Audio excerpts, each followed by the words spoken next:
अस्सलाम वालेकुम क्लास, कैसे हैं आप सब। उम्मीद है सब खैरियत से होंगे। घर पर रहिए, महफूज रहिए।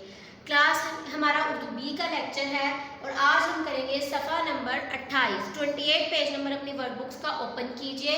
हरी up date and day mention कीजिए। दिन पे दिन और तारीख पे तारीख लिखनी है आप लोगों ने, जैसा कि हम लोग क्लास में करते थे। क्लास आज हम करेंगे मेरे अब्बू जान। तो मेरे अब्बू जान के बारे में हम लोगों ने चंद लाइनें यहाँ पर लिखनी है। और क्लास एक बात का आप लोगों ने खास ख्याल रखना है कि आप लोगों ने एक उंगली का फासला हर लफ्ज़ में रखना है लाजमी, वरना बहुत गंदा गंदा लगेगा। नीट नीट लिखना है। तो पहली लाइन देखें, मेरे अब्बू जान का नाम।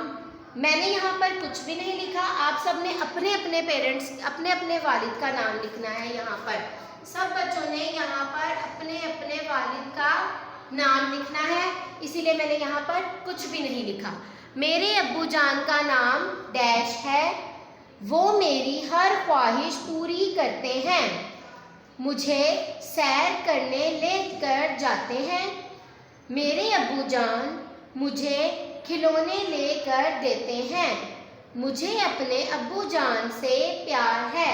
एक बार दोबारा देखें, मेरे अब्बू जान का नाम डैश है, डैश में आपने अपने अपने बाबा का नाम लिखना है। वो मेरी हर ख्वाहिश पूरी करते हैं, मुझे सैर करने लेकर जाते हैं। मेरे अब्बू मुझे खिलौने लेकर देते हैं, मुझे अपने अब्बू जान से प्यार है। नीट एंड क्लीन राइटिंग में आप लोगों ने लिखना है। इसके नीचे नेक्स्ट सवाल देखिए, क्लास खाली जगह को पुर करें। खाली जगह पुर करें, ये देखें यहाँ पर उन्होंने हमें खाली जगह दी हुई है, साथ में कुछ ऑप्शंस दिए हुए हैं। हमने राइट ऑप्शन इसमें लिखना है, जो बिल्कुल दुरुस्त लफ्ज़ है वो यहाँ पर लिखना है।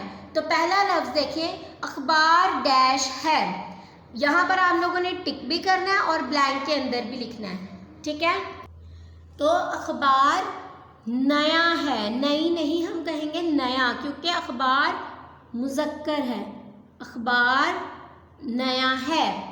सेकंड देखें, हमेशा डैश करो, मेहनत या आराम। मेहनत, हमेशा मेहनत करो। मैंने टिकट डैश खरीदा या खरीदी। मैंने टिकट खरीदी। डैश कलम नया है, मेरा या मेरी। मेरा, मेरा कलम नया है। हवा डैश होती है, हल्की या भारी। हवा हल्की होती है ना क्लास, क्योंकि अगर हवा भारी हो, जब हमारे मुंह को हल्की से टच करती है तो हमें कितना अच्छा लगता है, तो हवा हल्की होती है। हवा हल्की होती है। लास्ट वाला देखें, लोहा डैश होता है।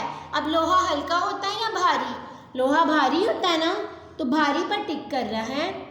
लोहा भारी होता है। क्लास इसको भी आपने फिल करना है। मेरे अब्बू जान को अच्छी तरह से आप लोगों ने लर्न करना है और सबने अपने अपने बाबा का नाम लिखना है। ओके, तो मिलेंगे अगली वीडियो में। अल्लाह हाफिज़।